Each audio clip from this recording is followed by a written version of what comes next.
ということで、お湯がね、沸くまでにちょっとね話をしていこうと思うんですけど、今日は遠距離恋愛っていうのをねちょっとテーマに、自分の、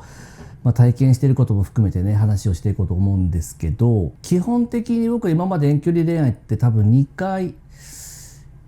ぐらい多分経験してるんですよ。でダメだったんですよ全然ダメで、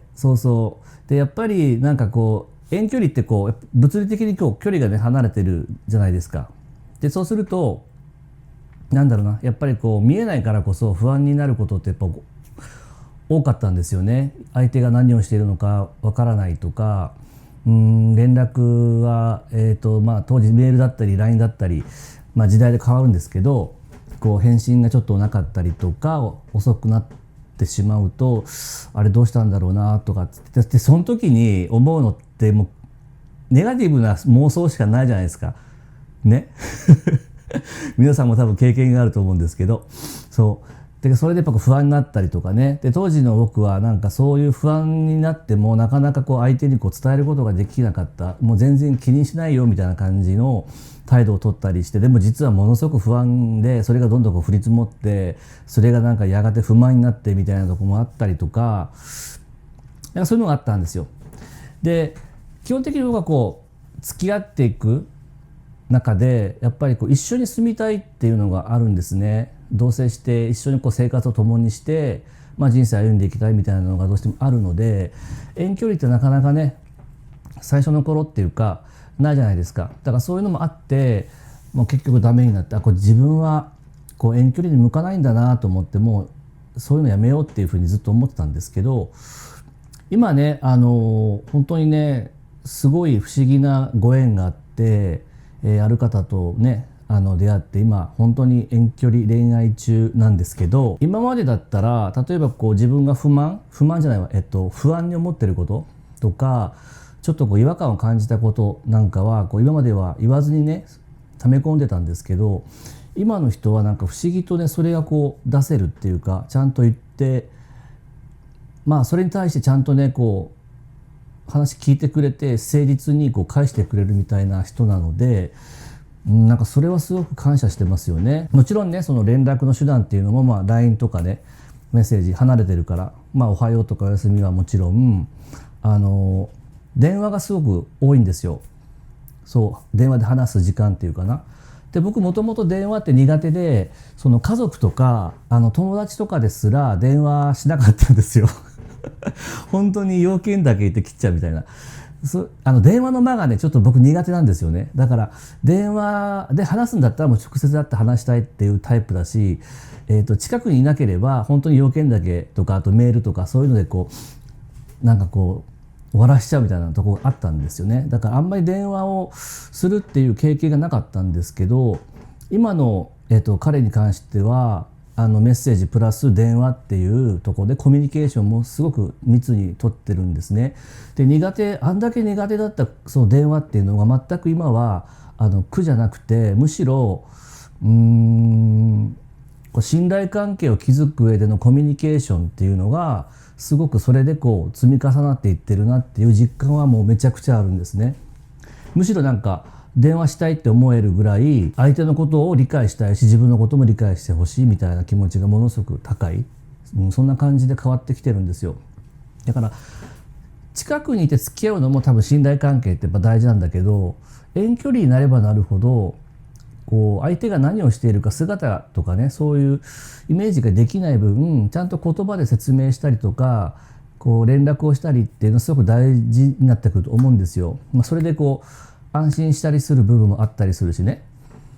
それがなんか今はすごくこううまくいってるっていうか、こう噛み合ってるっていうか。でもう一つは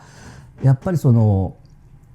将来どうするかみたいな、遠距離の恋愛の果てにどういうふうな人生が待ってるかっていうのはちゃんとなんか2人で話し合っておくべきだなって思うんですよね。でもね僕らはなかなかね結婚っていうそのゴールっていうのが立てづらい。まだゴールとしてはその一緒に住むとかね、なんかまた別な形で付き合っていくっていう風な、そういう風ななんかこう僕の中でのこう目標をこういくつか決めておきたいなっていうのがあるんですよ。それを決めていくことによってなんかこう今がねこう踏ん張れるみたいなそんな感じがするんですよね。なんだろうな、メリットって言うとおかしいですけど、良かったこととしてはやっぱり信頼関係の築き方みたいなものをまた改めてこう自分の中で学べたな、知ることができたなっていうことと、やっぱりコミュニケーションって本当に大事なんだなっていうこと。寂しいしね、正直言ったらなんかのろけ動画みたいになってる大丈夫ですかね。そんなことないんですよ。そんなことないんです、本当に。距離がね、これから皆さんも遠距離をする可能性ってあるじゃないですか、多分。特にこうコミュニティの中でいろんな人とこう出会っていく中で、恋人でも友達でもね、全然どっちでもいいと思うんですけど、この人とはこうなんか気が合うなとか、仲良くしていきたいなとか、付き合っていきたいなとか、一緒にいたいなって思う人って多分出てくると思うんですよね。だからたとえそれが距離が離れていっても全然なんか今の僕だったら距離はもうなんか問題ないよっていうふうになんか言える気がしますね。なんかね、こう50過ぎてからそういうふうな、これみんなもう分かってんのかな、初歩的なことをなんか今更なんかね気づいたっていうか、勉強させてもらってるなってそう思うんですよね。皆さんの中でこう遠距離されてる方ってどれぐらいいるんだろう。もし遠距離やってますっていう人がいたら、ぜひコメントでなんか悩みとかあってもね、あったらそんなのもちょっとコメントでね、書ける範囲で構わないので書いてもらったら嬉しいなと思いますね。はい。あとね、そう1週間前っていうか、動画撮ってる1週間前だから、こう動画が出る多分10日前とかになるんですけど、公式 LINE をね、コミュニティのアンミュートっていうプロジェクトを僕今立ち上げて一生懸命やってるんですけど、その中のコミュニティアンミュートっていうコミュニティの公式 LINE を立ち上げたんですよ。そしたら4日間5日間ぐらいでもう150名ぐらいの方に登録をしていただいたんですよね。もうありがとうございます。本当に嬉しかった。嬉しいっていうか、すごいびっくりしたんですよ。驚いたんですよ。最初はもう10人とか20人してくれたら嬉しいななんて思ってたんですけど、バーってすごい登録者の方が増えたので、メッセージの数が足らなくなったんですよね。だから急遽プランをグレードアップしてメッセージをね結構送れるようなプランにしているので、それで今ね皆さんにねいろんなメッセージをね配信してるんですけど、今後もね公式 LINE の方はどんどんね友達追加こっちかなちょっと QR コードをちょっと出してるので、ちょっとこう